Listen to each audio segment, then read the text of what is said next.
Quando se trata de fazer algo pelos outros e de coração, o brasileiro é imbatível. É um povo amigo, caloroso, que está sempre por perto quando a coisa aperta. Alguns chamam isso de empatia, outros de consideração. Mas esse cuidado todo, que na verdade está além do cuidar, tem um nome muito especial: zelo. E cada vez mais brasileiros têm zelo pelos pais, pelos filhos, pela família inteira. Tem zelo pelos pets, pelos amigos e até por si mesmos. Cada um com o seu motivo e todos com uma certeza: ter zelo faz toda a diferença. É poder contar com milhares de benefícios e com suporte completo ao longo da vida inteira, no país todo, a qualquer momento. Porque não importa a hora nem o lugar, o Grupo Zelo vai estar presente para fazer o que o brasileiro sabe fazer como ninguém: cuidar, de um jeito muito especial. Grupo Zelo. Quem tem, vive bem.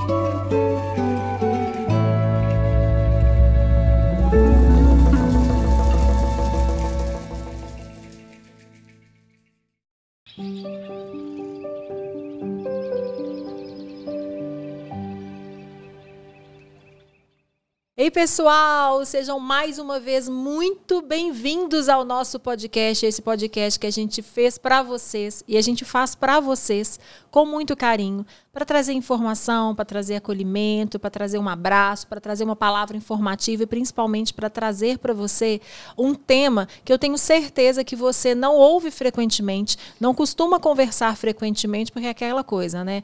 Tudo que foge ali do que é dito, né, numa linha da vida perfeita, a gente nem gosta de falar, a gente não gosta de comentar, mas é exatamente essa a nossa intenção também, é fazer esse movimento para que você entenda, para que você escute, para que você principalmente compreenda, e para você que é mãe de anjo, que é a mãe do jeito que você quiser, para você que pode com certeza ouvir e chegar com essa mensagem de positividade, de uma informação importante sobre um tema importante que eu tenho certeza que transforma vidas. Mais uma vez, eu queria agradecer muito ao apoio do Grupo Zelo. Esse podcast só é possível porque a gente tem o apoio do Grupo Zelo. O Grupo Zelo é uma instituição grande, com pessoas empenhadas na mesma linha que nós do Grupo Colcha trabalhamos, na linha do acolhimento, na linha do respeito, na linha da humanização do todo. Então, agradeço mais uma vez a toda a equipe do Grupo Zelo, que está com a gente, que está nos apoiando, que está nas campanhas com a gente. A gente está num mês que em breve vai ser um dia muito difícil. Essas datas comemorativas, elas têm, nos trazem, né, situações difíceis, porque nos remetem, né, àquela dor, aquela pessoa que diariamente a gente lembra, mas que em datas realmente são muito difíceis, que é o Dia das Mães, e o Grupo Zelo sempre com ações voltadas ao cuidado, ao acolhimento. Então, muito obrigada a toda a equipe do Grupo Zelo.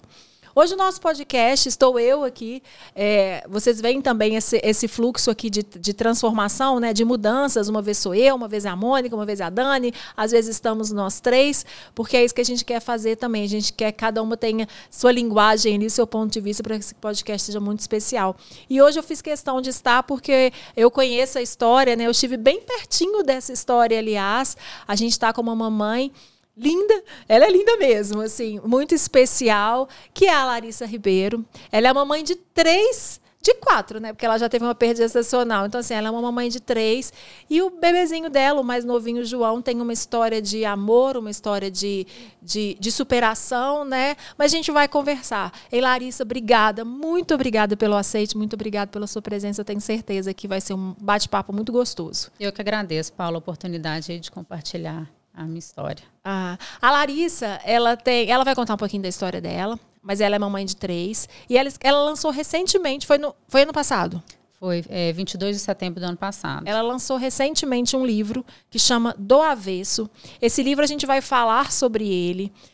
Quando a gente começou o podcast, eu falei com a Larissa assim: Larissa, a gente no Grupo Colcha, a gente não gosta de estereótipos, Tipo, não são todas as mulheres que gostam de ser chamadas de mãe de anjo, não são todas as mulheres que gostam de ser chamadas de mãe atípicas. E a Larissa tem disso. Assim, ela falou assim, Paulo, eu não gosto de ser chamada de mãe atípica, eu sou mãe. E é isso que a gente quer. Então, a Larissa é mãe de um bebezinho que partiu por uma doença genética. Na verdade, Larissa, eu até pedi para você contar, porque a gente já conversou tanto sobre o caso do João. Eu tive a honra de fazer o ensaio gestante da Larissa. Eu tive a honra de quase fazer o parto dela, porque o João, ele nos surpreende desde o dia que ele nasceu, né? Foi. E ela estava em trabalho de parto e foi um parto super acelerado. Eu cheguei, ele tinha acabado de nascer. Quase que ele nasceu. Você nem chegou a ir para a cama, você estava fazendo a transição de um quarto para o outro, né? Não estava nada montado, na verdade, né? Na hora que ele começou a coroar. Aí foi uma correria danada, a enfermeira corre para lá, busca o bercinho para cá. Foi bem rápida mesmo a evolução no final do trabalho de parto. E eu estive lá, eu vi o João, aquele pacote, ele saiu branquinho, sempre foi branquinho, né? Sempre foi branquinho e tudo. E o João, eu lembro perfeitamente, Larissa, quando eu cheguei, o João, ele estava no CPAP, né? Que era aquele respirador, assim, isso. Porque era uma coisa assim, era uma transição de nascimento, vamos esperar. Então, assim, até para a parte pediátrica, para toda a parte de pediatria ali, era realmente uma transição, o pré-natal e todos os ultrassons dele foram ok. Super normais. Eu falo que ele sempre ganhava nota 10 nos exames, assim, de perfil biofísico, fetal, não sei o quê. Tava tudo ótimo, ele grande, né? Ele nasceu com 3,6 kg, 50 centímetros. Não tinha alteração nenhuma. Foi uma gestação bem tranquila, assim, de nenhuma alteração. As suas meninas tinham quantos anos? Era a sua terceira gestação? Era minha quarta gestação. Você teve uma quarta perda gestacional antes do João? Eu tive um aborto retido. E engravidei dele bem rapidinho, assim, eu perdi, fiz o procedimento em outubro e em janeiro eu estava grávida dele já, né? Na época que o João nasceu, a Helena tinha 5, a Alice tinha 3, tinha acabado de fazer 3 anos. Entendi. E aí o João nasceu, e como que começou a história do João a partir dali? Ele nasceu, foi um parto rápido, né? O expulsivo foi muito rápido. E aí, depois que ele veio para o meu colo, ele ainda estava com o cordão ligado, não tinha nem cortado o cordão, ele fez uma apneia. E aí, nessa apneia, a pediatra retirou ele do meu colo e foi fazer o atendimento, precisou de fazer um ciclo, né, de VPP. Uhum. Mas aí depois ele voltou, recuperou e ficou no RUD, que é o capacetinho, né? Inicialmente ele ficou no RUD do nosso lado, lá esperando. Eu tenho até minha cunhada, neonatologista, ela foi lá, eu perguntei para ela, falou, não, geralmente quando o parto é muito rápido, o pulmãozinho não expande, pode ficar tranquila que isso é comum. Beleza. Aí já estava ficando de noite. Mas eu lembro de ter feito foto dele fora do RUD com você. Eles deixaram tirar ele do RUD, pegar no colo, fazer as fotos todas. Ele não sustentava a saturação muito tempo sozinho, mas ele não estava nada muito preocupante. Assim. Mas ao mesmo tempo voltava a saturação rápido quando colocavam oxigênio? Voltava a saturação rapidinho. Então, aí como foi dando noite já, ele nasceu 4 horas mais ou menos da tarde, ficou lá do nosso lado, até umas 8. Quando foi dando 8h30, mais ou menos, ele falou, olha, como ele não está segurando a saturação sozinho, eu acho melhor ele ficar lá na observação do que ficar aqui no quarto só com vocês, por questão de segurança. Beleza, foi. Lá na maternidade tem um leito específico de observação no CTI que não chega a ser uma internação. Sim. Né? E ele foi para esse leito. Quando foi no dia seguinte, cedinho, que o Caleb foi lá ver ele... O papai. Meu marido, o pai do João. Eu tava super tranquila. Para mim, tava super... Era uma transição mesmo. Uma transição mesmo, eu nunca imaginei. Que o Caleb foi lá, eles falaram, olha, o João, ele fez uns movimentos que pareciam uma crise convulsiva. E aí a gente medicou ele com uma dose de ataque do fenobarbital, que é um remédio muito forte, né? Ele muito pequenininho. E aí eu fui lá ver, já estimulando, eles passavam meu leite na boquinha dele, né, para já criar e tudo. E aí a gente acompanhando. Ele dormindo, eu achando que ele era dopadinho do remédio e ele nada de acordar, assim. Tava só no catéter, respiração já tinha estabilizado e tudo mais. Aí ele foi internado, né, por causa dessa crise convulsiva, ele foi admitido no CTI. E aí quando eu fui ver ele de novo, ele fez um movimento de novo, que eles achavam que era uma crise convulsiva. Aí eles deram outra dose de fenobarbital. E aí ele ficou molinho, durante uns 3 dias ele só dormia. E alimentando por sondinha nasal e tudo. E aí quando eu cheguei ele acordou, eu cheguei para a médica e falei assim, eu posso tentar amamentar ele? Ela falou comigo assim, ele não vai sugar, ele não tem estímulo nenhum. E aí que eu comecei a ter ideia assim, da dimensão do que estava acontecendo com o João. Então, aí eles me falaram que ele não tinha o reflexo da sucção, ele não tinha aquele moro, né? Que o bebezinho, reflexo de moro. Aquele da passadinha também, que eles colocam o bebezinho em pé, ele não tinha reflexo nenhum.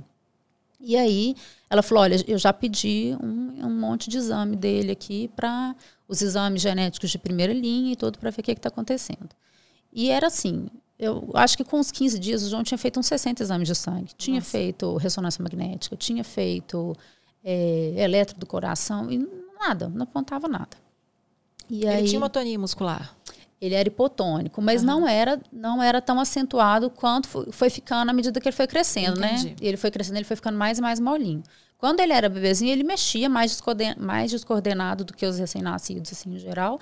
Mas ele levantava a perna, levantava o braço e tudo mais. Uhum. E aí a médica, a neurologista lá da maternidade me chamou e falou, olha, eu não tenho mais o que fazer aqui. Todos os exames de primeira linha já foram feitos, agora você precisa ir para uma neurologista. Eu acho que a questão dele é neuromuscular, vou te indicar uma especialista e tudo, e você continua investigando o que ele tem fora daqui.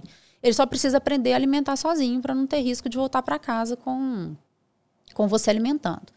E aí a gente ficou internado lá no CTI mais uns 15 dias. Para ele aprender a alimentar. Eu treinando, ele aprender a sugar, fazendo fonoaudióloga, e eu aprendendo também o ritmo de dar mamadeira para ele, né? Porque para ele não ter risco de aspirar nem nada disso. Então, quando a evolução dele foi até super rápida, assim, as técnicas falavam que ele ia comemorar 1 mês lá dentro, isso me doía lá no fundo do coração. Eu falava, não vai, meu filho, vai sair antes. Com 22 dias ele teve alta, e aí a gente foi para casa. E conseguimos horário lá com a médica e tudo. E aí, quando a gente chegou lá no consultório... Respirando ar ambiente? Respirando ar ambiente, O João, ele só precisou de... Era aprender a sugar de uma outra forma. A sugar. E aí, repetimos os exames, a ressonância e tudo, o cérebro dele formadinho, bonitinho. Não tinha mais epilepsia, né, sinal de epilepsia no traçado dele. E aí a médica falou, eu acho que é neuromuscular mesmo, vamos fazer logo o exoma, que é um exame genético mais completo, né? Demora entre 45 a 60 dias úteis para sair o resultado, mas eu acho que é aí que a gente vai conseguir ter um diagnóstico.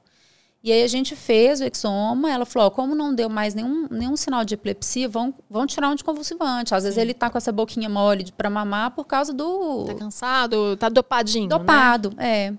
Então ela falou, você vai tirar 1 gota, ele tomava 12 gotas, você vai tirar 1 gota a cada semana. Eu falei, nossa, eu vou ficar 4 meses tirando esse remédio. Mas vamos que vamos. Na primeira gota que eu tirei, no primeiro dia, ele teve aquela crise convulsiva tônico-clônica mesmo, que é aquela convulsão tradicional. Eu falei, não tem jeito, vai ter que voltar. E ela voltou com o primeiro remédio, introduziu um outro, e aí o João ficou totalmente dopado. Era até difícil, assim, alimentar ele, né? Porque eu ficava com muito medo dele engasgar. E aí, a partir daí, minha ficha começou a cair que meu filho ia ter um desenvolvimento neurotípico, né? Porque já tinha dado essa questão, era uma coisa rara. E ninguém juntava médicos, e os sintomas nenhum faziam sentido para uma doença conhecida. Eu também, eu e o Caleb, que a gente leu de artigo científico, tentando ver se alguma coisa encaixava. Aí foram várias possibilidades, né? Síndrome de Prader-Willi, POMP e tudo. E eu lembro que na época eu ficava assim, tomara que não seja isso, tomara que não seja isso. E hoje eu penso, gente, se fosse, meu filho estaria vivo, né? Estaria limitado, mas estaria vivo. E aí, quando saiu o resultado do exoma, eu estava na estrada, era véspera de Natal. A gente estava na estrada indo para o sítio do meu pai, para o rancho do meu pai, e eu não conseguia abrir o laudo na estrada. Mas, assim, na hora que eu cheguei, eu abri. E aí, o nome da doença, não tem um nome, assim, hoje em dia não usa mais, né? Dá um nome de quem descobriu para a síndrome. Mas estava escrito lá que era uma encefalopatia mitocondrial letal. Já de cara no exame. Aí eu falei, o que eu vou fazer com essa informação? Eu falei, vou mandar para a médica, se for uma coisa urgente, ela vai me ligar, né? Então, eu mandei o laudo para ela, eu vi que ela visualizou, ela não falou nada, era dia 24 de dezembro. A médica era a neuro. A neuro. Eu mandei para a neuro. Ela visualizou, não falou nada, eu falei, beleza, então não é nada assim urgente que eu preciso voltar para Belo Horizonte. Aí continuamos lá, passamos o Natal com a minha família. Ele tinha o quê? 3 meses quando você 3 descobriu? meses, Ele nasceu em setembro e isso era finalzinho de dezembro. 3 meses. E aí a gente passou o Natal lá com a minha família. Pouca gente, né? Era pandemia ainda, eu super preocupada. Mas você chegou a procurar no Google o nome da doença? Cheguei, assim, e no laudo desse exame vem até indicação de casos, né, estudados, que descobriram essa alteração genética. E aí eu entrei para ver sobre esse relato de caso e realmente a criança não tinha sobrevivido. Era o único relato de caso e a criança faleceu com 5 meses, mais ou menos. E aí eu falei, não é possível, meu filho, o que ele tem não é tão grave assim, né? Ele tinha um desenvolvimento, ele ria, ele gargalhava. Então eu falava, não, ele tem um desenvolvimento assim, não é uma coisa tão grave. Aí, entre o Natal e o Ano Novo, a gente ia passar o Natal e o Ano Novo lá, entre o Natal e o Ano Novo ele começou a ter crise epilética de novo.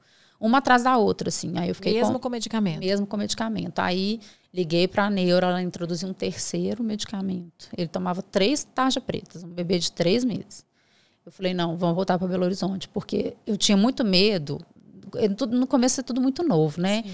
E todo mundo falava, se a crise durar mais de 5 minutos, pode ter um problema respiratório e tal, tem que estar perto de um lugar de socorro.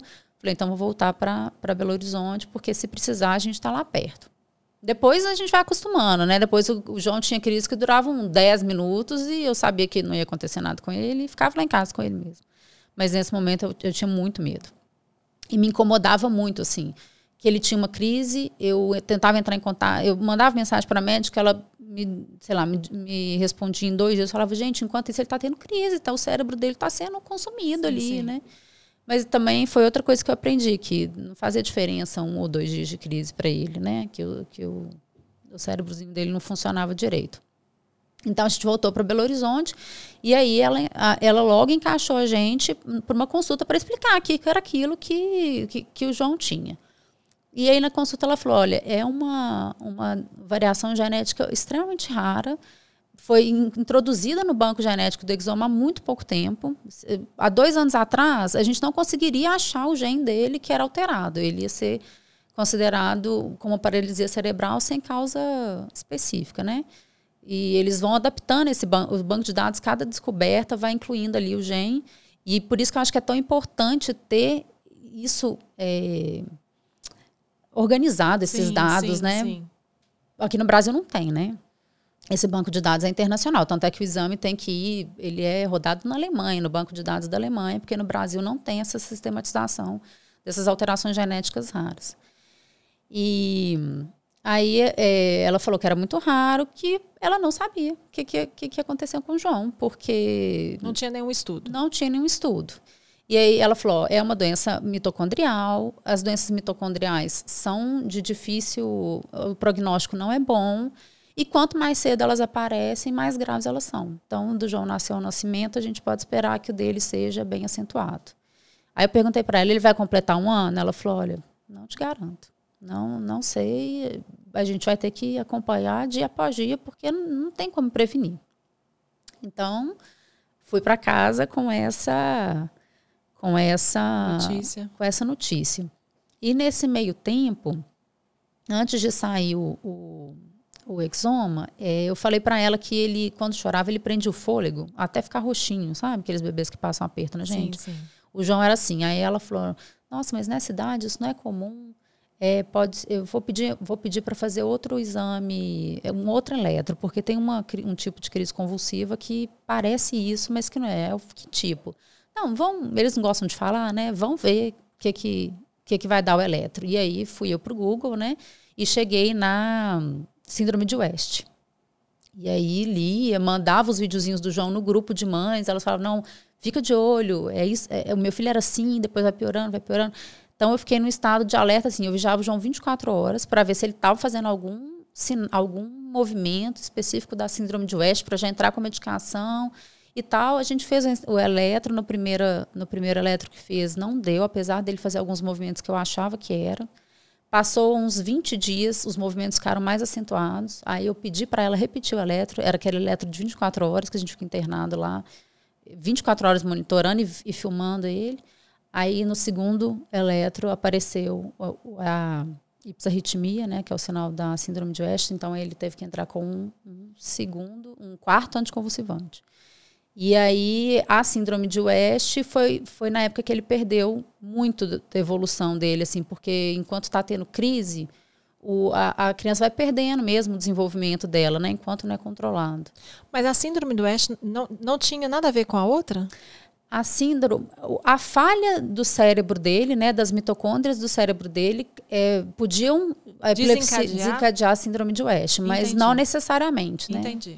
A síndrome de West, às vezes, ela é um efeito da paralisia cerebral, né? Não está ligado especificamente à síndrome, né? E a síndrome do West era outro tipo de convulsão que ele tinha? Outro tipo de convulsão. Mas com uma apneia também? Não tinha apneia. Ele não teve mais apneia? Não teve mais apneia. Ele não teve mais... Era só uma crise convulsiva? Eram crises longas, assim, demoravam 10 minutos, 15 minutos até passar.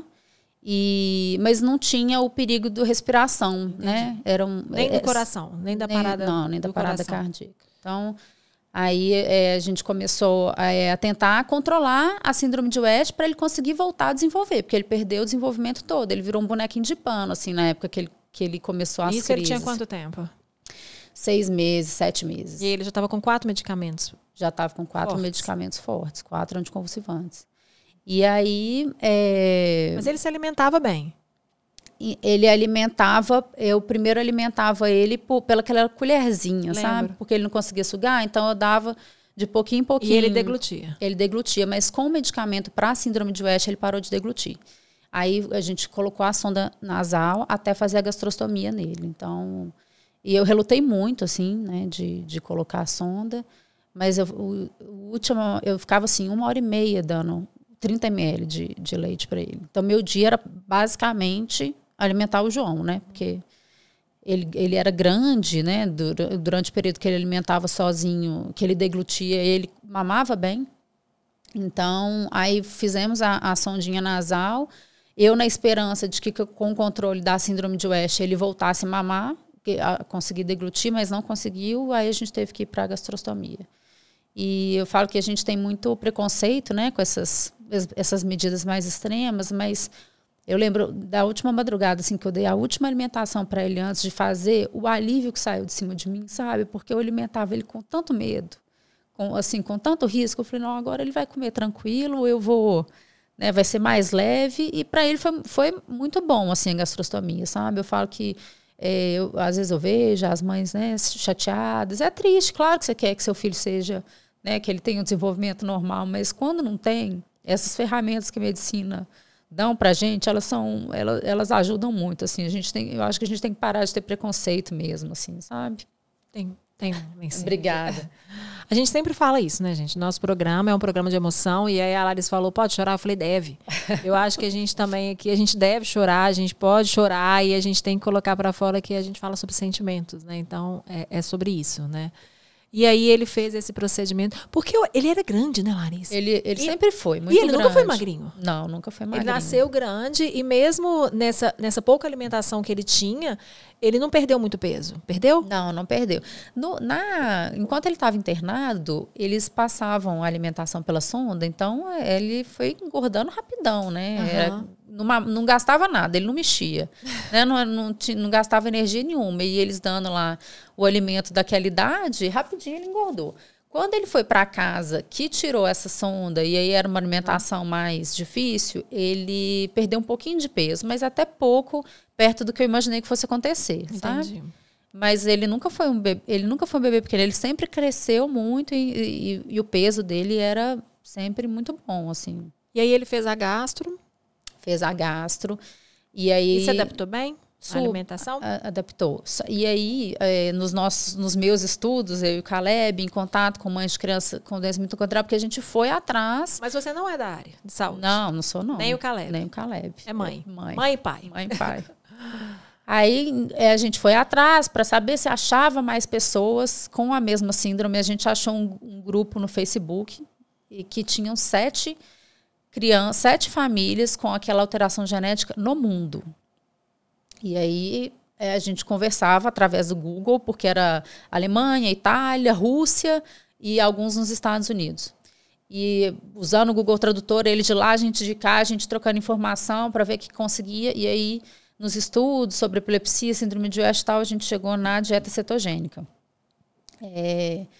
E para poder ajuda, né, no controle da epilepsia. E aí a gente foi... E nesse grupo de família tinham crianças de quais idades? Já tinham crianças que tinham passado de 1 ano, por exemplo? Tinha um que estava com 7 anos, que é na Alemanha, mas é assim, a alteração genética tem o gene e tem o fenótipo, né? Então, a dele era o mesmo gene, mas dentro do gene era um pedacinho diferente. Entendi. A única criança que a gente achou exatamente igual o João faleceu com 6 meses. Entendi. E João tinha 6 meses, mais ou menos nessa época, quando vocês começaram a pesquisar. E as outras, assim, com 2 anos e meio, alguns os sintomas começaram com 2 anos, e aí daí a 7 meses a criança faleceu. Era tudo muito ruim. Assim, todos os prognósticos sempre muito ruins. Muito ruins. Larissa, uma das coisas que a gente já fez uma reunião do Colcha, que tinham mães com bebês especiais, assim, que não eram bebês, que bebês precisavam de cuidados.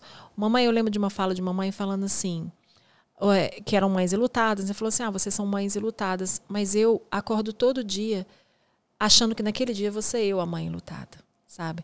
Eu acordo todo dia com medo se naquele dia vou ser eu a mãe enlutada. Eu acho que foi o mais difícil dessa história toda do João, era essa conviver com a possibilidade da morte dele. Eu tinha muito medo de perder ele, eu tinha muito medo de contar para as minhas filhas se o irmão falecesse, eu sofria muito com isso. Você vive o luto dia a dia, né? Você vive naquela agonia de não saber o que vai acontecer. E o João teve inúmeras internações, né? Ele viveu 2 anos, 1 mês e 10 dias. A gente passou internado em CTI em torno de 8 meses desse tempo, assim, várias picadinhas, né? Ele teve pneumonia uma vez? Ele teve, não chegou a ser uma pneumonia, ele teve uma pneumonia, mas era assim, qualquer gripe para ele, como o pulmãozinho dele era fraco, a musculatura do pulmão era fraca, qualquer infecção ele perdia a saturação, né? Então, a primeira vez a gente ficou achando que ele estava ok, quando a gente chegou no hospital, eles já foram pegando acesso venoso, entubando o menino, e eu estava lá com ele em casa, achando que estava, sabe? Mas a saturação estava bem baixa? A saturação estava muito baixa. E ele tinha sinais, assim... de diferença, assim, porque o João, igual você falou, assim, eu convivi com ele um pouco, assim, estando no estúdio, ele se expressava, né, Larissa? Ele olhava, ele direcionava. Ele teve uma época que ele perdeu muito isso, que foi a época da síndrome de West, mas depois com as terapias ele começou a voltar. Ele começou a sorrir de novo, ele olhava, ele procurava, né? Ele usava óculos? Usava, ele tinha... a mitocondriopatia, que as células não funcionam direito, inclusive as células oculares, né? Entendi. Então, ele é impressionante como um pedacinho da gente mexe em tudo, né? A bexiga dele não funcionava, ele não fazia xixi sozinho, então a gente tinha que sondar para ele fazer xixi. A respiração dele, tinha que fazer manobra para ele expelir secreção quando ele estava mais secretivo. O olhinho não funcionava direito. Então, assim, tudo dele, os órgãos dele não funcionavam perfeitamente. O único que funcionava, que nunca achamos nada, foi o coração. Então, eu falo assim que o João ele teve várias internações, a gente passou vários apertos com ele, vírus. Ele nunca teve Covid, ele nunca teve H1N1, mas qualquer gripezinha derrubava ele, né? Então, por isso que eu era muito, muito neurada, assim, na época da pandemia. A gente ficou enclausurado mesmo. Ele estava com 1 ano na época da pandemia. Ele nasceu no meio da pandemia. Realmente, é verdade. Ele nasceu no meio da pandemia, no auge, né? No auge, que não tinha vacina, né? A gente não sabia, na época da minha gestação, eu não sabia o que o vírus poderia fazer com uma gestante ou com o bebê. Então, a gente ficou isolado no interior mesmo, a gente foi para a roça. Eu e as meninas mudamos para lá. O Caleb ficou aqui de Belo Horizonte trabalhando e indo de 15 em 15 dias. Mas, assim, para chegar perto da gente, tinha que fazer quarentena de 15 dias.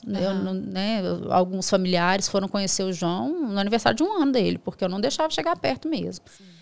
E quando eu falo que assim, ele teve todas as intercorrências, passei vários perrengues com ele no hospital, assim, os médicos preocupados, sempre vinham conversar, meio que assim, que não tinha mais jeito, né? E o João faleceu numa época que ele estava ótimo. Que ele, sem intercorrência nenhuma, ele estava em casa há um tempão, não estava doente nem nada. E foi justamente o coraçãozinho, que era o que funcionava direito, que parou numa reação ao medicamento. Então, assim, eu falo que eu passei tanto aperto todo dia e aconteceu num dia que eu jamais esperaria. Né? Naquele dia... Foi um dia assim, foi o dia que a gente montou a árvore de Natal lá em casa. As minhas meninas estavam com coleguinhas lá brincando. Os pais chegaram para buscar umas 7 horas da noite. E aí, como é que vocês estão? Ah, tudo bem, o João tá ótimo. A gente está numa fase tranquila. E aí, no dia seguinte, né, a gente já foi dar a notícia do falecimento, do velório. Entendi. Larissa, a gente fala assim, né? Foi isso que a gente falou, assim, né? Quando a gente tem algo que é o que a gente fala muito aqui no podcast, né? Quando a gente não se enquadra dentro do que é a sociedade, né? Como os nossos sonhos, né? Quando a gente se enquadra naqueles sonhos, parece que é uma coisa muito solitária. Já é uma coisa muito solitária. E eu acho que ser uma doença que não tem tantas pessoas te tornou ainda mais solitária, né? Te deixou nesse não solitária de estar sozinha, mas de uma condição assim, não tem nem pesquisas, eu não sei nem o que eu posso fazer para ajudar mais, sabe? Por mais que você tenha pesquisado no Google, por mais que vocês estivessem ali com apoio, tudo era muito novo, né? Era uma coisa muito sozinha, né? Muitas coisas que a gente fez com o João, por exemplo, a dieta cetogênica, o canabidiol, que a gente usou depois nele, a gente levava para a médica, assim, olha, a família tal falou que fez isso, ela falou, vou procurar. E aí, na próxima consulta, ela falava, pode dar certo, vamos tentar. Mas era tudo na base da tentativa e erro, assim, porque não tinha nada catalogado, né? Não tinha criança que sobrevivia àquela doença, né? A médica não conhecia, ela não tinha onde procurar também. Então, era na base, assim, da tentativa. E aí, uma coisa que a gente fez foi a dieta cetogênica, que existe, né? O leite cetogênico e tudo mais, mas o João era super alérgico ao leite. Mas você começou quando isso? A dieta? Quanto tempo o João tinha? A médica só liberou começar a dieta com ele já devia ter uns 9 meses. Entendi. Porque primeiro ele estava tomando leite na sonda, e depois para passar para alimentação, já sopinha, essas coisas, a gente batia, né, no liquidificador, fazia aquela papinha para passar na sonda também. E aí, para adaptar para a dieta, tinha que ter um controle, porque tinha que fazer exames de sangue quinzenais para acompanhar o metabólico dele, a acidose metabólica dele.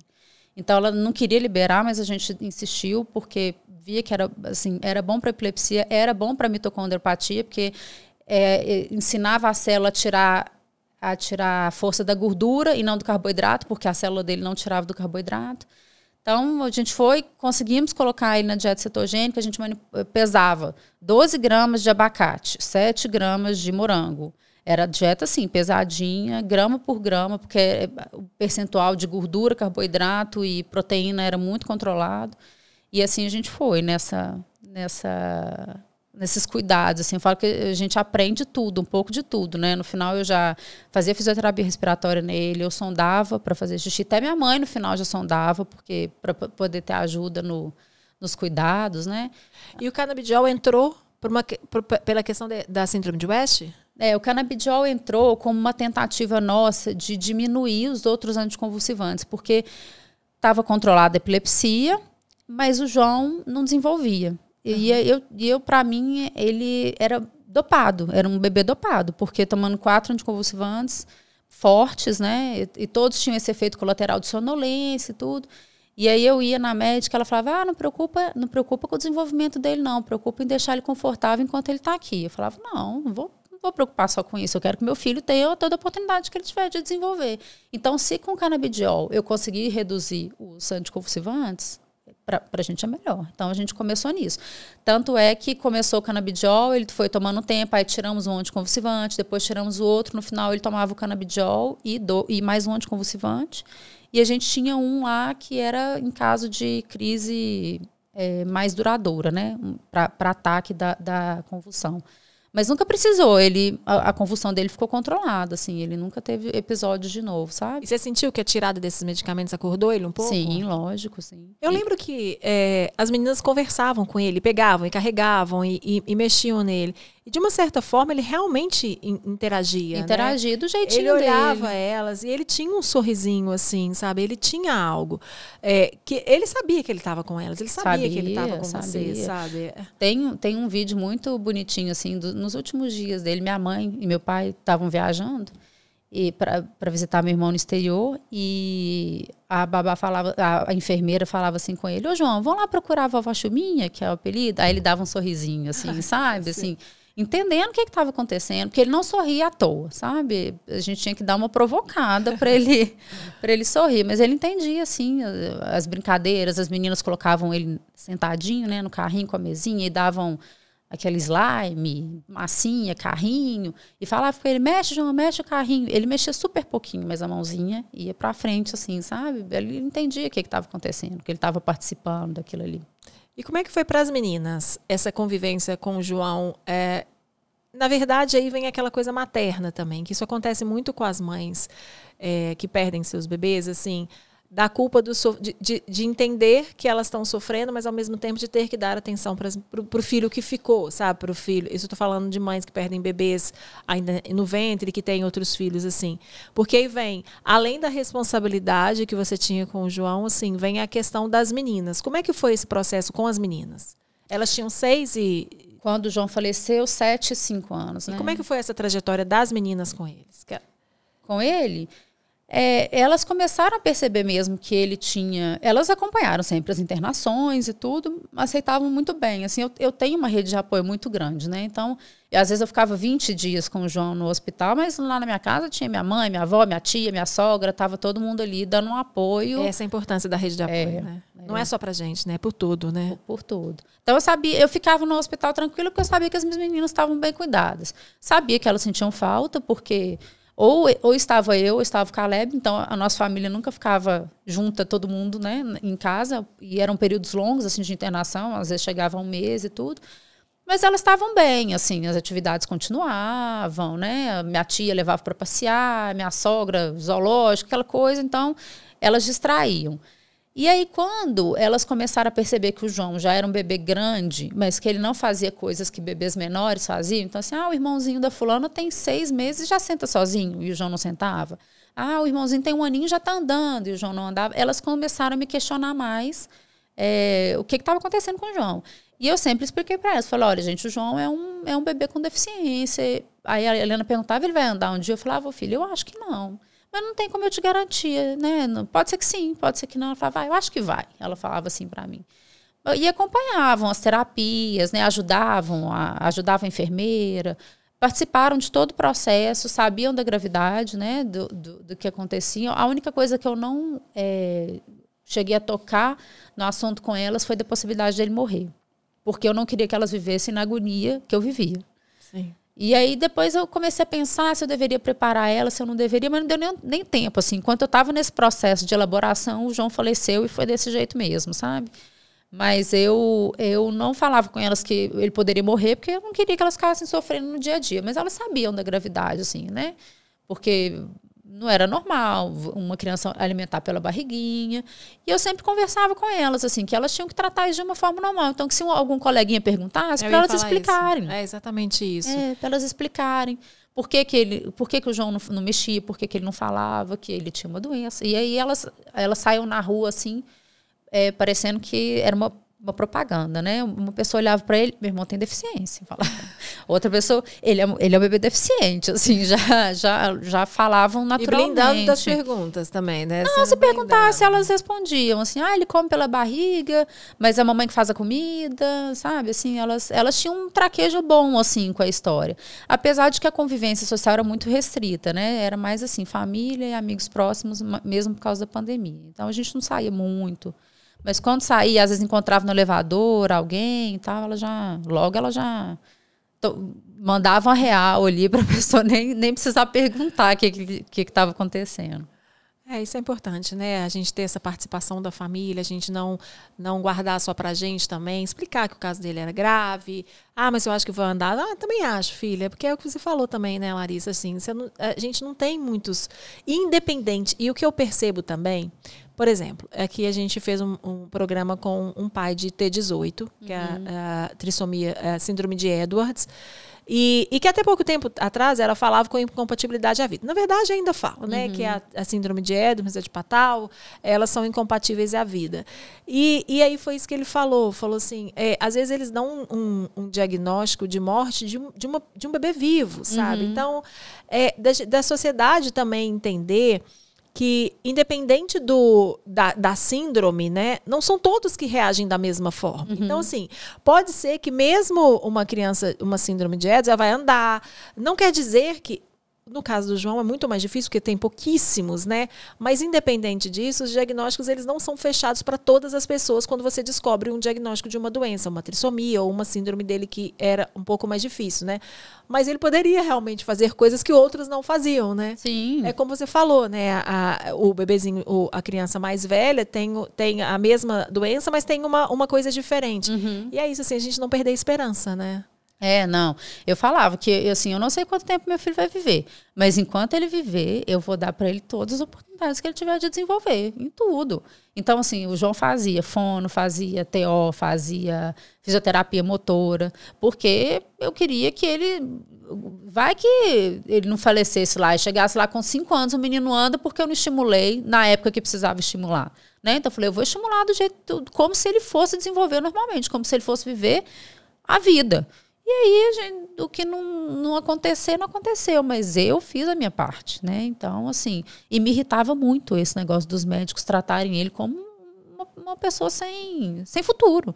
Não vou tratar meu filho como sem futuro. Vou fazer milhões de exames. Cada especialista que eu saía com mais 2 especialistas para ir, cada especialista mais 3 exames. Eu passava, assim, uma semana tentando agendar tudo, correndo atrás e brigando com o plano de saúde, porque eles negam tudo, né? É sempre essa dificuldade que a gente encontra. Mas eu fazia tudo para ter certeza que eu estava dando para ele tudo que eu podia. Porque quem era eu, né? Para poder falar quanto tempo meu filho ia viver. Eu queria mais que ele vivesse muito. Então, todas as oportunidades a gente corria atrás. E nesse período, você criou um Instagram. Criei. Que... Todos os filhos são especiais. Todos os filhos são especiais. O título vem de onde? Eu comecei a escrever porque eu comecei a perceber que as pessoas, quando ficavam sabendo da gravidade da condição do João, paravam de ligar. Porque no começo todo mundo liga, né? E aí, como é que ele tá? Quando é que ele vai sair do CTI? O que tá acontecendo e tal? Quando veio a gravidade, assim, eu acho que o assunto era tão sensível que as pessoas ficam sem jeito, né? De chegar, de tocar no assunto, com medo de tocar numa coisa que você não quer falar. E eu ficava percebendo aquilo, eu falava, gente, mas essa é minha vida agora. Eu tenho um filho com uma doença grave, eu vou viver assim. E eu vou deixar as pessoas afastarem de mim por causa disso, com medo de me magoar? Não, a minha vida, eu vou mostrar para elas que eu sei falar disso, que eu sei conviver. E para eu fazer isso, eu tenho que ser a primeira a falar. Então, eu comecei a escrever no Instagram, mas para família e amigos, para terem notícia do João, para acompanhar o desenvolvimento dele, né, o que era grave, o que não era, se ele estava internado, se ele não estava, não sei o quê. Comecei a escrever assim. E num dia, um primo meu, muito próximo, me mandou uma mensagem perguntando como que eu estava. E aí eu respondi para ele, falei, eu já aceitei que eu tenho um filho especial. Agora eu estou tentando aceitar a gravidade da condição dele, assim, né, que era a letalidade da doença. Aí ele me respondeu, falou assim, todos os filhos são especiais, uns só precisam de mais cuidado que os outros. E aquilo deu um estalo, assim, na minha cabeça, sabe? Falou, verdade, eu não vou ficar aqui sofrendo por causa da condição do João, eu vou cuidar dele do jeito que ele precisa que eu cuide. E aí eu mudei o nome do Instagram para Todos os Filhos São Especiais, porque foi desse estalo, assim, que eu comecei a enxergar a nossa história de outra forma, né? Porque antes eu ficava, assim, apreensiva de fazer tudo rápido para evitar qualquer sequela do João, para ele poder desenvolver, que não sei o quê, correndo atrás de terapia, correndo atrás de exame rápido. E depois que ele falou isso, assim, me deu esse estalo. Eu falei, não, o João é diferente, eu só tenho que cuidar dele do jeito que ele precisa que eu cuide. E aí também foi um alívio, assim, sabe? De de aceitar, foi uma aceitação mesmo, assim, que eu tenho um filho neuroatípico, que ele é uma criança com deficiência, que não adianta eu querer controlar qualquer crise imediata, porque isso não vai fazer diferença para ele. Não adianta eu forçar ele ir na terapia todo dia se ele não está bem, porque também não vai fazer diferença para ele. Vou no ritmo dele, de acordo com o que ele aguenta, e aí, assim, minha relação com a nossa história ficou mais leve, né? Eu que sempre fui uma pessoa, assim, super controladora, super planejadora, tinha tudo, assim, o que ia acontecer no dia, plano A e plano B, eu tive que aprender a conviver com o inesperado, porque o João era inesperado. Na mesma hora que ele estava bem, ele estava mal. Na mesma hora que a respiração dele estava ótima, ele já não conseguia saturar mais, a gente tinha que correr para o hospital, ou então estava planejando uma viagem, teve um dia que a gente estava planejando uma viagem de carnaval, eu notei o ombrinho dele inchado, liguei para o pediatra, falei, olha, o ombrinho dele está inchado e tal, vamos fazer um raio-x só por desencargo de consciência? Ela falou, vamos, mas não vai dar nada. Aí fez o raio-x, ele estava com o braço quebrado. E a gente não sabe de onde, porque não caiu, sabe? Não teve nenhum tranco, assim. Às vezes, uma pegada de mau jeito, como ele era muito, muito molinho. Então, assim, foram muitas sustos, né? Ele teve uma anafilaxia por alergia ao leite, que eu tive que ir para o hospital com ele todo empelotado. Então, assim, o João era uma caixinha de surpresa. E aí eu aprendi a conviver com isso, assim. Eu não tinha rotina, eu não tinha expectativa, eu não fazia planos a longo prazo, né? Tudo meu era de acordo com como ele estivesse na época. Então, a gente pode ir para o rancho do meu pai? Pode. Mas eu só vou saber se eu vou no dia, porque até lá tudo pode mudar. E aí eu fui aprendendo a conviver com isso, assim. E isso foi uma mudança muito grande para mim, sabe? Eu falo que um diagnóstico desse, ele faz a gente repensar algumas superficialidades da vida, sabe? Assim, a gente aprende a valorizar muita coisa diferente, sabe? Eu acho que é isso. Larissa, o livro, a gente falou no início, né, que a Larissa veio escrever um no livro, e aí você falou do Instagram, Todos os Filhos São Especiais, e que você compartilhava, e aí, nesse Instagram seu, que eu acompanho, e que eu sigo e acompanho, eu via também que você é aquela coisa, né? Quando a gente abre o horizonte também, outras pessoas se identificam com a nossa história. E essa é a intenção do podcast também. Uhum. Eu tenho certeza que muitas mães, mesmo não com a doença como a do João, elas vão se identificar com falas, porque é justamente isso que a gente quer. E aí você começou a divulgar também outras doenças, né? Outras doenças raras. A doença do João é caracterizada dentro das doenças raras? Raríssima. Entendi. E aí você começou a compartilhar também outras doenças raras de mães que iam até você? Você criou uma rede de apoio de mães de bebês especiais, assim? Depois que eu comecei a publicar os textos, assim, reflexões, não eram só questões de informação do João, mas reflexões minhas mesmo em relação ao que eu estava vivendo, a transformação que aquilo foi, né, fazer em mim. Chegaram muitas mães de crianças com doenças raras e falando que se identificavam, ou falando que estavam num dia ruim e que me vê falando daquele jeito tinha ajudado, tinha dado força. E foi chegando gente, assim, me pedindo dica, às vezes, de uma coisinha que eu usava para o João, assim, o protetor de bottom que eu fazia para ele de bichinho, né, para não machucar a barriga, a gastrostomia. Eu mandei bordar uns bichinhos para proteger, e aí vinha, nossa, coisa linda, não sei o quê. E aí eu fui conhecendo um monte de mães, assim, de um monte de lugares. Algumas me ajudavam muito, assim. Às vezes eu, no CTI, de madrugada, passando aperto, e eu recebia uma mensagem dessa mãe, e aí eu falava o que estava acontecendo. Ela, não, já aconteceu comigo, fica tranquila, não sei o quê. Assim, eram companhias mesmo. Tem umas que eu nunca encontrei pessoalmente, conheço só pelas redes sociais mesmo, mas que foram, assim, uma ajuda muito grande para mim. E quando eu tive a oportunidade, eu quis ser ajuda também para outras mães, assim, porque essas doenças raras, gente, é tanta desinformação, é não saber onde pedir socorro, que às vezes só você ter alguém que te ouve, né, para te falar que também passou por uma situação de desamparo desse, você já não sente que está sozinho. E aí eu conheci muitas mães dessas. Eu até, na época, eu tentei montar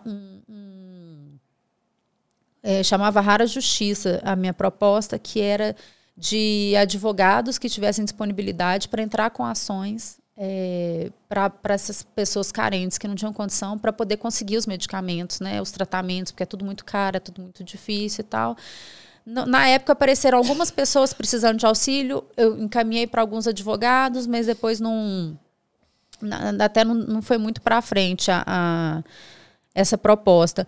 Mas eu comecei a ajudar, principalmente mães carentes, porque eu falo assim, que eu, com toda a condição que eu tinha, eu falava que eu precisava comprar um aspirador, eu ia lá e comprava. Eu precisava comprar uma sonda, eu ia lá e comprava. Eu sabia que se me faltasse alguma coisa, eu tinha minha família para pedir apoio. Eu ficava vendo essas mães que não tinham dinheiro para comprar a sonda a sonda urinária da criança. Tinha que reaproveitar a sonda, sabe? Falava, meu Deus do céu, que tristeza. Porque a gente com essa condição já é difícil. Imagina a pessoa que, além disso, tem que ficar contando centavo no fim do dia para ver se vai conseguir comprar o remédio, né? Então, também comecei a tentar ajudar essas famílias, assim. Meu maior movimento são nas épocas dos aniversários, assim, meu e do João. Que eu faço um aniversário solidário, eu arrecado, às vezes produto, às vezes dinheiro, para uma família específica, para poder ajudar naquele mês ali, a matar aquele leão, né? Porque não tem jeito, eu não consigo ajudar para sempre, né? Assim, a mesma família sempre, não tem como. É para sempre, é caro, né? Eu também não tenho... Mas eu fiquei tentando montar essa rede, assim, e sempre tive uma resposta muito boa, assim, na hora que eu peço uma ajuda, a gente consegue, assim, comprar a sonda gástrica da criança que não consegue pelo SUS, carrinho adaptado, né, eu já consegui ajudar. Acho que uma vez você divulgou alimentação. Leite, esses leites especiais, eles são caríssimos, uma latinha de 500 gramas é R$250, né, então, já consegui fralda, e lencinho e pomada específico que a criança tinha alergia a todas, menos uma marca, então tinha que ser daquela marca. Assim, eu sempre me ajudei, as pessoas sempre me ajudaram muito, assim, sabe? Tem muita gente que quer ajudar que não sabe como ajudar, sabe? Sim. Então, na hora que eu direciono, assim, olha, essa família está precisando, e eu converso muito com as mães para saber se é uma coisa séria mesmo, né? Porque a gente vê muita fraude aí. Mas acompanho a criança, acompanho a mãe, todo mundo ajuda muito. E você encontrou outra família que tem essa doença do João? No Brasil, eu tenho uma menina no sul, mas é um fenótipo diferente, porque os primeiros sintomas dela apareceram, ela já tinha 7 anos. Ah, entendi. Então, ela teve um desenvolvimento normal até os 7, e agora ela está com uma fraqueza muscular, uma crise epilética, mas é um grau muito mais brando que o do João foi, né? Agora, outras situações mais graves eu conheci. Até a mãe uma menina da Rússia, quando a menina faleceu, ela me escreveu, sabe? Assim, contando que foi uma despedida bonita, que eles tiveram oportunidade de despedir dela com calma. E, assim, vou acompanhando meio de longe. E como que foi a partida do João? A partida do João foi, igual eu falei, né? Foi num dia inesperado, assim. Ele não estava doente, não estava com nada grave. A gente estava em casa e ele teve... Eu aproveitei o feriado. Ele faleceu no dia de finados. E eu aproveitei o feriado para levar ele para colocar os exames em dia, assim. Ele tinha que fazer um exame de sangue muito rotineiro. Era muito difícil conseguir veia nele. Só tinha um laboratório aqui que eu levava, que as técnicas conseguiam. Então, eu levava sempre naquele laboratório. E aí, eu fui aproveitar o feriado para ir com calma com ele. E ele fez o exame, ainda estava alterado. Eu liguei para a médica, para a nefrologista dele. Ela me indicou lá as alterações. A gente estava usando um medicamento novo, porque o anterior ele tinha uma reação que chama reação vasovagal. Mas com esse novo ele não tinha. Ele já estava usando, já tinha uns 15 dias. Ela pediu para repetir o exame, ia ter que aumentar a dose dele um pouquinho, porque não tinha resolvido tudo. E aí, à noite, quando eu fui dar a medicação, ele teve essa reação vasovagal com esse medicamento, que ele nunca tinha tido. E aí, ele ficou muito molinho, assim. Eu fui fazer um exame de sangue nele para medir a cetose, que a gente acompanhava, para ver se ele estava numa acidose metabólica. E aí, na hora que eu furei o dedinho dele, assim, não saiu nenhuma gotinha de sangue. Falei, cara, tem alguma coisa errada. Vamos para o hospital. E eu moro no mesmo andar que minha avó, no meu prédio, né? As meninas já estavam dormindo. Eu chamei minha avó para ficar com as meninas enquanto a gente levava o João para o hospital. E foi no respirador, o Caleb segurando ele e eu dirigindo. E eu falo que foi assim, para eu ter certeza absoluta que não foi nada da minha parte. Os sinais abriram na minha frente, não tinha trânsito, a gente chegou rapidinho no hospital, já chegamos, a equipe já começou a atender ele e ficou lá fazendo massagem cardíaca nele uns 40 minutos, assim, com dose de adrenalina contado no segundo, assim, deu 2 minutos, dava outro, aí mas e aí, na hora que eu cheguei lá, eu fui estacionar o carro, voltei, entrei, né, para acompanhar o atendimento, o Caleb estava lá dentro com ele, e aí eu perguntei pro Caleb, falei, e aí? Ele falou, olha, ainda ele não teve reação nenhuma. Eu falei, então eu acho que meio que já imaginava, assim, e aí na hora eu só rezei, falei, Deus, se for a hora do meu filho ir embora, eu tô preparada, porque ele já tem uma vida tão limitada. Depois de 40 minutos em parada cardíaca, vai voltar mais limitado ainda. Então, se essa é a hora, eu estou preparada, pode levar. Aí passou uns 5 minutinhos, a médica falou, olha, tem 40 minutos que a gente está tentando, ele não reagiu nenhuma vez, eu vou parar. E eu já tinha pensado em falar para ela parar umas 2 vezes, sabe? Falei, não, mas eu não vou interferir no trabalho dela, não. Ela é a médica, ela que sabe até onde que pode tentar. E aí foi isso. Aí ela tirou os aparelhinhos dele, me entregou ele no colo. E eu fiquei lá sentada com ele no hospital, com ele no colo, até a hora que a técnica falou, olha, a funerária chegou, agora a gente precisa preparar ele para eles levarem. E aí foi isso, assim, eu e o Caleb ficamos lá com ele, despedindo o tempo que a gente pôde. E não foi pesado, assim. Eu cheguei em casa, minha tia falou, você tá tranquila, né? Eu falei, eu tô tranquila, tô com o coração tranquilo, porque eu falo que se tem uma coisa que eu não sinto é culpa de não ter estado com o João, sabe? Assim, eu fiz tudo, a minha dor em relação a ele é só saudade, eu não tenho culpa, eu fui uma mãe presente, eu fui uma mãe dedicada, eu aprendi tudo que eu precisava aprender, né, para poder cuidar dele direitinho. Acreditei nele o tanto que eu pude. Então, quando chegou a hora dele, eu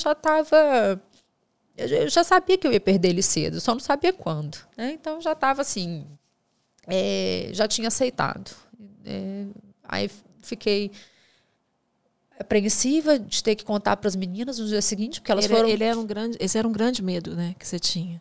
Era um grande medo, assim, de como que eu ia contar para as minhas filhas. Você falou aqui no início, né? Elas dormiram com o irmão vivo e acordaram sem ele, né? E no dia seguinte elas acordaram, já colocaram uniforme para ir para a escola e chegaram lá no meu quarto já prontinhas, as 2 de uniforme. Aí eu falei com elas, gente, vem cá, vocês não vão na aula hoje. Aí por quê? Aí ontem o João passou mal, a gente foi com ele para o hospital, o médico não conseguiu ajudar. As minhas meninas, Paula, elas já tinham passado por uma perda muito sentida há 3 anos, que foi uma priminha delas, muito próxima, que sofreu um acidente de carro e faleceu. Novinha? Então, pequenininha? 7 anos ela tinha. E era a prima mais velha das meninas, né? Tipo assim, a ídola delas. Então, eu já tinha tratado de morte com as minhas meninas antes, né? Já tinha explicado para elas, elas já sabiam o que era uma pessoa morrer. Mas na época elas não tinham ido ao velório, eu não tive coragem de levar. E no João, eu já estava resolvida que ia levar, né? Então, fui explicar para elas o que ia acontecer dali para frente, né? Olha, hoje a gente vai ficar em casa, mais quietinho, né? A mamãe tá triste, papai também, vocês também, né, devem estar tristes, mas amanhã a gente vai lá despedir do João. Então, ele vai estar num caixão, a gente vai rezar para ele e depois ele vai... o João foi cremado, né? Eu falei, ele vai entrar numa maquininha que vai transformar ele num pozinho. E eu lembro da Alice me perguntando, falando, mãe, mas a gente vai chegar lá para ver ele é humano ainda? Sabe, assim, a morte é muito difícil, né? Aí eu falei com ela, ele é humano, filho, você vai ver seu irmão lá bonitinho, do jeito que ele era aqui em casa, ele só vai estar parecendo que ele está dormindo. E aí fomos, assim, no dia do velório, a Alice tinha um teatro na escola, que ela quis participar. Então, no dia anterior, quando meus primos, né, chegavam, meus parentes, lá, o que você precisa? O que você precisa que eu faça? Eu preciso de uma antena de formiga. A Alice quer ser uma formiga amanhã no teatro. E ela foi ao teatro, a gente não podia assistir, mas buscou ela na escola para ir para o velório. 3 dias depois, a Helena tinha um teatro. E aí a professora, quando ficou sabendo, me perguntou sem jeito se a Helena ia participar, se não ia. Eu falei, não, a Helena vai participar, a gente vai estar lá, porque ela preparou o ano inteiro para esse teatro, né? E o João foi, mas eu tenho outras 2 filhas, eu tenho que continuar sendo mãe delas. E aí como é que, além de perder o irmão, vão perder esses eventos importantes para elas? Não, a gente tira força de não sei aonde, né? E fomos, eu, Caleb, meus pais, minha sogra, todo mundo foi ao Teatro da Helena assistir. E foi lindo o teatro, uma gracinha. E assim, a gente continuou respeitando o limite de cada um. Assim, é muito engraçado assim, como que o luto é diferente para cada um, né? Eu falo que eu vejo assim, que eu tive um luto numa onda assim, ó, eu não ficava nem tão mal, nem tão bem. Eu ficava sempre os primeiros dias, né? O Caleb não, o Caleb ele ia lá em cima e lá embaixo, assim, então tinha um dia que ele estava bem, tinha um dia que ele estava péssimo. E foi cada um no seu ritmo, assim, respeitando né, a dor de cada um. As meninas também choravam a hora de rezar, que a gente reza toda noite, que a gente falava para rezar para ele, tinha muito choro, de vez em quando ainda tem, elas falam que estão com muita saudade, mas a gente vai levando um dia de cada vez. E eu falo que eu tenho muito orgulho assim da minha história, sabe? Eu gosto de falar, às vezes as pessoas ficam sem jeito, mas eu não tenho problema nenhum, assim, de choro. Tem uma fala, eu acabei de olhar até aqui, né?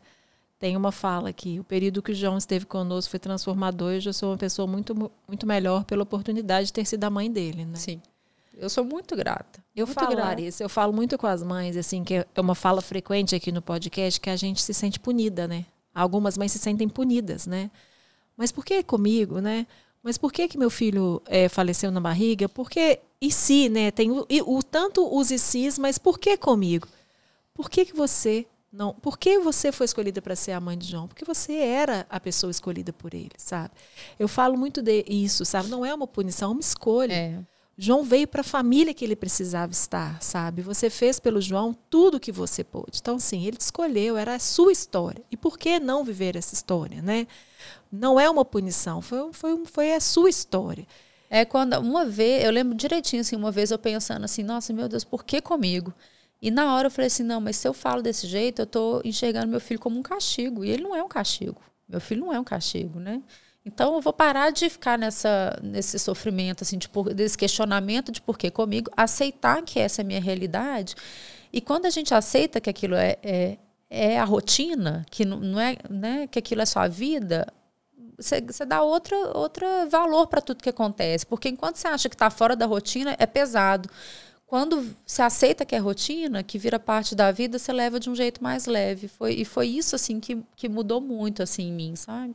E aí veio o livro. O livro já veio dos textos que você vinha publicando no Instagram. E aí, ao longo do programa, a gente falou, e vai passar ao longo do programa as redes da Larissa, que é Todos os Filhos São Especiais, que fala, e vocês podem voltar, vai lá atrás, sabe? Vai lá atrás nas postagens dela, que vocês vão ver que são textos, tem vídeos dele, né? Tem vídeos da fisioterapia, eu lembro que você postava os vídeos da fisioterapia, então tem toda a história do João nesse Instagram lá, relatos da Larissa, e foi aí a ideia do livro? Ou ao longo da história você já queria também escrever o livro? Não, nunca passou pela minha cabeça escrever um livro. Foram as pessoas mesmo que foram incentivando, né? Eu postava, não, você tem que escrever um livro, você tem que escrever um livro. Falei, escrever um livro eu não vou escrever, mas eu posso organizar tudo que eu já escrevi e publicar, né? Eu achei até uma boa ideia, porque rede social a gente nunca sabe, né, o que vai acontecer. Sei lá se depois eu vou perder esses textos no Instagram. E aí, em abril do ano de 2023, eu fiz uma viagem com umas amigas minhas e voltei renovada, assim, né? Um fôlego em vários aspectos. Foi uma época muito difícil para mim. Eu estava bem depressiva, assim, bem triste. Uma época do luto difícil para você? Muito. Foi uma época muito difícil, assim. Não sei se porque, sei lá, chegando meu aniversário, chegando o Dia das Mães, essas datas comemorativas muito realmente difíceis. São muito difíceis.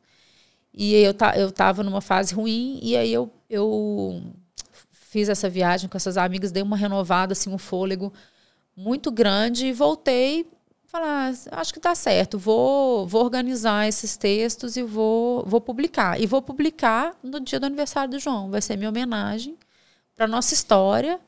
E foi isso, assim, em 3, 4 meses eu organizei os textos todos, entrei em contato, né, com a editora, que comprou meu projeto rápido. Ele falou, tá apertado o tempo, vai ter que correr. Eu falei, não tem problema não, a gente corre. E aí foi tudo encaminhando, assim. Parece que eu tenho o meu. Eu tenho o meu. Chama o título. Do avesso é a transformação do João, assim, que eu falo que ele me virou do avesso, assim, que eu sou outra pessoa, uma mãe diferente. Hoje em dia eu tenho valores diferentes para as minhas filhas, sabe? Cobranças diferentes para ela. Eu acho que eu seria uma mãe muito mais impositiva, né? Exigente, regrada, se eu não tivesse o João na minha vida. Hoje em dia eu falo que eu quero que minhas filhas sejam felizes e que elas tenham inteligência emocional, que eu acho que é o mais importante de tudo, assim, né, para felicidade. Eu falo que o meu aprendizado com o João me fez uma pessoa mais feliz, assim, saber enxergar as coisas diferentes. Então, do avesso é isso, essa transformação que ele fez em mim mesmo. Olha que lindo. A verdade é que ter filhos é um pulo no escuro. Você entra nessa relação sem conhecer o bebê, sem se conhecer como mulher, sem conhecer o marido como pai. Mas o lado bom disso é que no meio desses desencontros e reencontros a gente molda uma relação nova a cada dia. É uma oportunidade de reconstruir, de quebrar conceitos, acertar falhas, errar e aprender. E aqui tem da Marcela Dantes. Quem é a Marcela? Marcela Dantes é uma escritora maravilhosa aqui de Belo Horizonte mesmo. E quando eu comecei a organizar esse projeto, ela estudou com o Caleb na faculdade. Ele mandou para ela ler o meu manuscrito. E ela me acolheu assim, leu, releu, fez reunião comigo, deu dica, como que eu podia melhorar, como que né, o texto poderia ficar melhor. E eu tinha assim, uma insegurança muito grande. Falava, gente, quem que vai querer ler um livro com a minha história? E aí, quando veio ela, né, uma escritora conhecida e tudo, e me deu aquela força, eu falei, não, agora eu tenho... Né? Olha que lindo que ela escreveu. Eu preciso avisar, é uma história feliz. Ainda que tenha dor, muita saudade, uma ausência que nunca vai embora. Mas sim, é uma história feliz. Uma família bonita, inspiradora, forte, mas não um comercial de margarina, porque é uma família real, de verdade, de carne e osso, carinho e correria. É uma história sobre a entrega, o aprendizado, os medos, todos e todo mundo de mãos dadas. E, sobretudo, o amor. É a história do João, da Alice, da Helena, do Caleb e da Larissa. Uma mãe maravilhosa, apaixonada, mas não a mãe de margarina, lembre-se, que se propôs, apesar de tudo, a dividir com a gente alguns anos da sua família. E aí, é simples. Quando uma mãe fala, a gente escuta, a gente aprende, a gente acolhe. E aceita o privilégio que é conhecer ou reviver essa história. A caminhada intensa e tão autêntica. Uma criança que chegou e mudou tudo. Para sempre.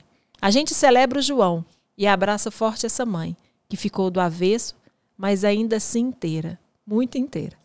Ai, que coisa maravilhoso! Isso é maravilhoso! Ela conseguiu... Isso é maravilhoso. E não é só a sua história, Larissa. Você acabou de falar assim, quem que vai querer ler o livro da minha história? Não é a sua história, é a história de uma mãe, né? É a história de uma família. E essa história ajuda tantas outras, direta e indiretamente. Este podcast, Larissa, você pode ter certeza que vai ajudar outras tantas mães, tantas como você. Tantas que se sentiram sozinhas, tantas que acham que não estão fazendo o suficiente e que ainda têm esse mesmo medo, tantas que ainda escutam dos médicos, mas não tem mais jeito. Então é sobre isso, sabe? Tá aqui, o livro chama Do Avesso, tem um site, Larissa Ribeiro Salles, o Salles é com 2 L's. Com 2 L's. Então é Larissa Ribeiro Salles com 2 S's. Vai estar passando aqui também, a gente vai deixar na bio. E tem também na editora Ramalhete. Isso, no Se site você quiser adquirir, é uma leitura necessária, é uma leitura importante. Como eu disse assim, não é só sobre a história do João, não é sobre a história da vida da família da Larissa, é sobre a história de pessoas que estão aqui conosco, sabe? E é principalmente uma homenagem ao João, porque ele merece. E olha que lindo, ó. Essa foto foi eu que fiz, ó. Foi um dia do João. Eu tenho os vídeos desse dia, eu já cheguei a te mandar? Eu tenho, alguns você me mandou. Eu acho que eu tenho vários vídeos desse dia. Esse foi o ensaio de 1 aninho dele. Foi o ensaio de Pequeno Príncipe. Pequeno Príncipe, exatamente. Príncipe. E nesse dia ele estava super esperto. Tava bonitinho, ele né? Foi nesse dia, as meninas carregavam ele, eu acho que às vezes ele ficava com ódio, ele até olhava assim, ó. E ficava assim... A família da Larissa é linda. E essa foto aqui é minha, de um dia muito importante para a gente celebrar esse 1 ano. E foram 2 anos? 1 mês e 10 dias. 2 anos, 1 mês e 10 dias. E viva o João. Tá aqui, então. Larissa, eu queria muito te agradecer. Muito eu que mesmo, agradeço, assim, Paula, a oportunidade. Sua família tem uma energia maravilhosa e que bom. E parabéns pelo seu grupo de apoio, sabe? A gente sabe que, infelizmente, isso é muito difícil para muitas pessoas. A gente sabe, Larissa, a gente fala aqui no grupo, que infelizmente, né, aqui no programa, a Dani Bittar fala que ela tem mais esses dados, a gente tem um número grande de separações de casais com bebês especiais, sabe? Porque às vezes o marido não dá conta, acha que... E que bom, né, que vocês tiveram esse elo, esse apoio, esse amor dessa rede de apoio. E por isso que esse podcast também é importante para você entender a importância da rede de apoio. Para você entender, você como amigo, não precisa ser um familiar. A rede de apoio pode vir de quem você menos espera, Sim. né? Então, assim, que você busque a sua rede de apoio, que se não for seu marido, que não for sua família, que seja um amigo. E se você é amigo de alguém que está passando por essa situação, seja você a rede de apoio, porque sua amiga pode precisar, sua fala pode precisar. E uma coisa que eu quero te perguntar, você gosta que falem do João? Muito. Eu acho que... Não vou falar todo mundo, né? Mas muitas mães que eu conheço que perderam os filhos, elas têm medo dos filhos serem esquecidos. Exato. Né? Então, falar, não adianta esconder. Você não falar, não vai fazer aquela mãe sofrer menos, porque ela lembra do filho todo dia. Eu falo que tem quase 1 ano e meio que o João faleceu, eu penso nele todo santo dia. Então, não é uma pessoa não falar comigo que vai me fazer sofrer menos, né? Eu tenho orgulho, eu sou apaixonada pelo meu filho, e eu falo dele, gosto que as pessoas falem dele normalmente, assim, né? Não é uma dor maior para mim. Eu gosto muito de falar dele, eu tenho muito orgulho, né? Então, não é à toa que eu escrevo, né? Eu falo para todo mundo, porque eu acho que nossos filhos merecem ser lembrados. Por mais que a passagem tenha sido rápida, eu acho que eles merecem essa lembrança, né? Sim, a gente não vai esquecer. Então sigam as redes da Larissa, todos os filhos são especiais, inclusive ela posta algumas campanhas, como ela falou, e você pode ter certeza que as campanhas que ela posta são realmente pessoas que precisam. Infelizmente, nem todas as pessoas têm essa possibilidade, né? Que são remédios caros. Antes da gente terminar, eu queria te perguntar só uma coisa. Você teve muita dificuldade para conseguir a autorização do canabidiol? Não, hoje em dia já é fácil. Hoje é muito tranquilo? A autorização é fácil, né? Você consegue importar e tudo mais. O difícil é você conseguir ter ou pelo SUS ou pelo plano de saúde, porque é uma medicação muito cara, Ela né? é cara ainda? Muito cara, é muito cara. Dependendo da dose, chega a R$5 mil por mês. Nossa. A medicação. Então, não é toda a família que consegue arcar com isso, né? Mas a autorização é fácil. Hoje em dia, a prescrição do médico neurologista tem, nas farmácias, já tem marcas vendendo no Brasil. Mas a dificuldade é conseguir pelo SUS. A dificuldade é conseguir que seja custeado, né? Pelo SUS ou pelo plano de saúde. Aí só com ação judicial mesmo. Que a gente até teve que entrar, mas não chegou a completar. O João faleceu antes. Entendi. Então, sigam as redes, a Larissa posta essas campanhas, vamos nos ajudar, vamos continuar essa corrente aqui para a gente entender que essas famílias precisam de rede de apoio, que algumas famílias precisam de ajuda financeira. Inclusive, se você puder ajudar, vai ser muito bem recebido. Mais uma vez, obrigada, Larissa. Manda um beijo para suas pacotas lindas, maravilhosas. João, um beijo, pacote. Cuida da gente aí em cima, que esse mundo nosso está muito difícil, João. Eu tenho certeza que você está aí cheio de gente, colorido, recebido, tá com a sua prima, enfim. Tá bem feliz e a gente está aqui, vai continuar sempre homenageando e falando da sua história. E outra coisa, falem para as mães sobre os filhos delas, porque eu tenho certeza que todas elas têm muito orgulho. E eu tive a honra de conviver com esse pacote gordinho e gostoso.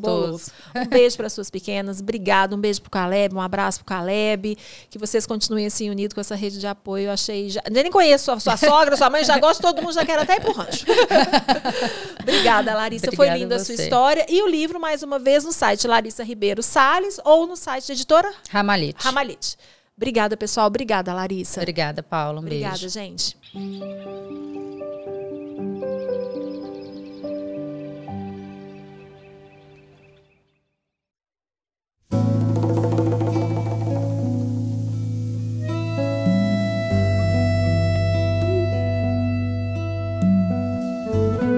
Quando se trata de fazer algo pelos outros e de coração, o brasileiro é imbatível. É um povo amigo, caloroso, que está sempre por perto quando a coisa aperta. Alguns chamam isso de empatia, outros de consideração. Mas esse cuidado todo, que na verdade está além do cuidar, tem um nome muito especial: zelo. E cada vez mais brasileiros têm zelo pelos pais, pelos filhos, pela família inteira. Tem zelo pelos pets, pelos amigos e até por si mesmos. Cada um com o seu motivo e todos com uma certeza: ter zelo faz toda a diferença. É poder contar com milhares de benefícios e com suporte completo ao longo da vida inteira, no país todo, a qualquer momento. Porque não importa a hora nem o lugar, o Grupo Zelo vai estar presente para fazer o que o brasileiro sabe fazer como ninguém: cuidar, de um jeito muito especial. Grupo Zelo.